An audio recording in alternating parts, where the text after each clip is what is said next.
Hey guys, Queenie dropped another song. It's called Unorthodox. She announced the song last night, early this morning. The song have a buzz, but it's typical dancehall song, you know the way that goes. But it's not like a Dewey song or a double top. Those songs were really catchy. They're dancehall music as well as this song also.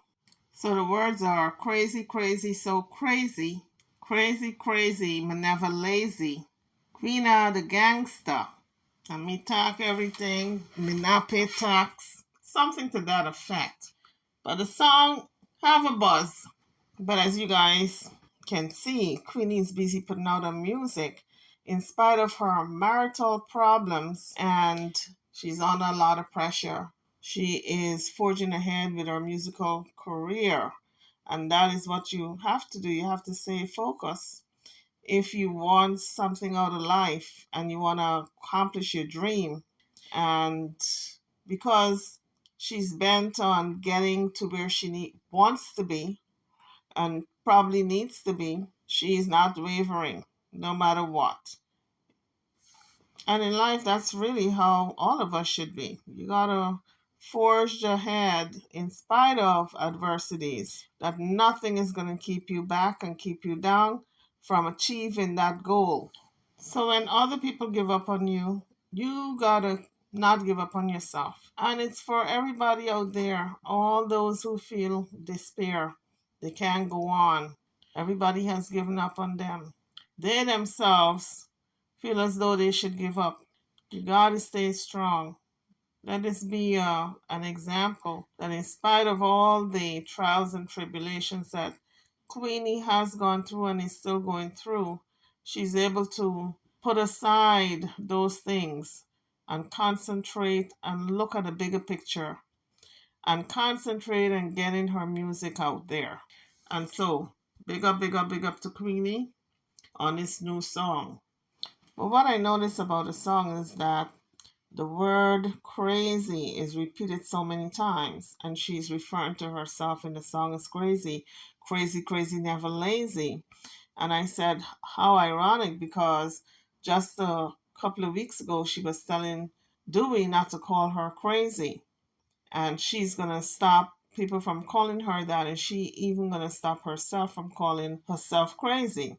But yet, she put out a song where she's referring to herself as crazy. This is what I mean. Sometimes people send mixed signals, and people don't know how they should treat them or react to what they're saying, because if you're going to send out mixed signals, people are not going to take you seriously. So she wants everyone to stop calling her crazy, at least Dewey, because Dewey's the one who calls her crazy. But if you're going to put out a song and you're referring to yourself as crazy, then how is Dewey going to look at that as if you're serious? He's going to still call you crazy because you yourself is calling yourself crazy.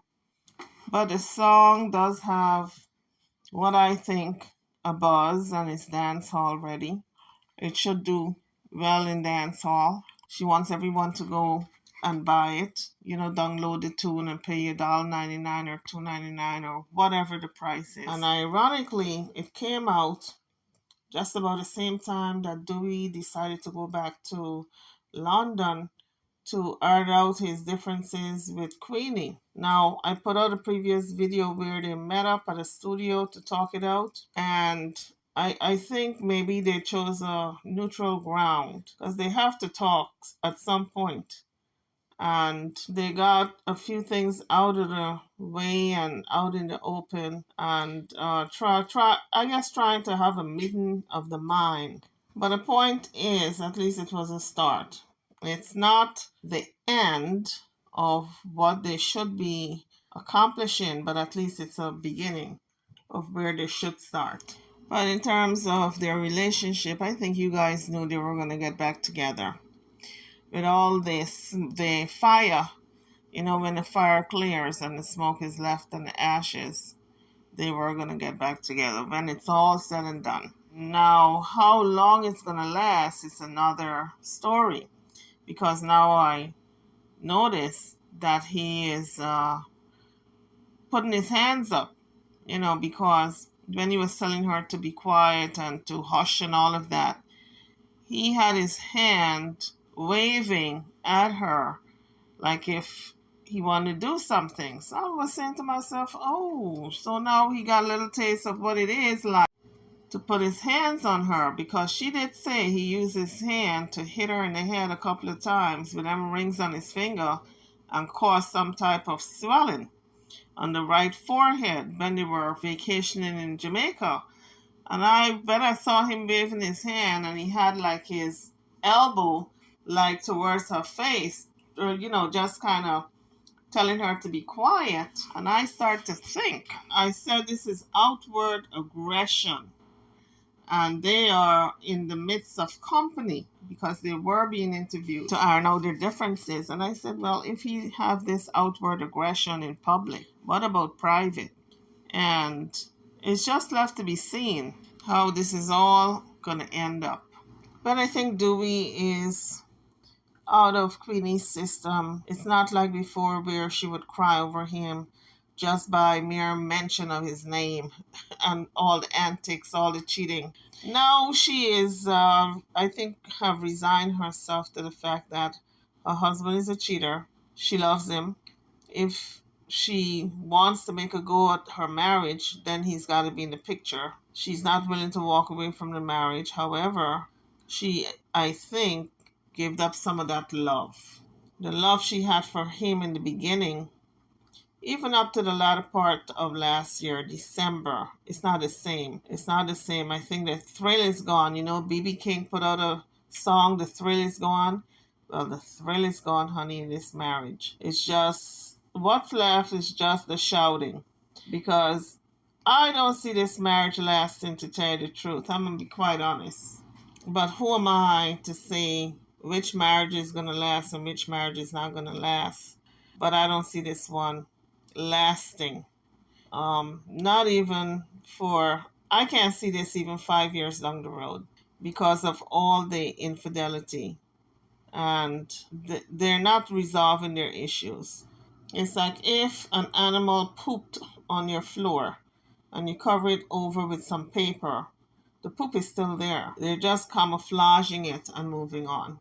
And going to the studio and make music and pretend to be as happy as they can, but their underlying problem is still there. Anyway, guys, it's a short video. I wanted to zero in really on the music aspect. And it's not much more to say concerning the music. It's not the type of music that is going to span the test of time. It's not going to be like a Bob Marley song where for generations to come can listen to it. This is fad. This is just in today, gone tomorrow. That's the kind of music Queenie's putting out. So to me, it doesn't have any type of meaning. It's not songs that I would listen to. I cover it in terms of reviewing it, but it's not the type of song I would put on my playlist. And that is not good. When you want to, if you're going to put out your time and effort, I feel, into music, into a song, you got to put it out in the frame of mind that you want your music to stand the test of time for your great-great-grandchildren to still be listening to the songs along with everybody else. But when you want the quick buck and the quick dollar, you're going to settle for any type of music. And maybe it's not her style to put out meaningful rebellion music. Everybody got their own style. Who am I to judge, right? I'm not a singer, so I don't know. I can only speak on the aspect of someone who likes music, and this is not the type of music I would buy. So good luck to Queenie, and I hope this song does well. YouTubers, I'm over now. Don't forget to like, share, and subscribe to my channel and to this video. Thank you for watching.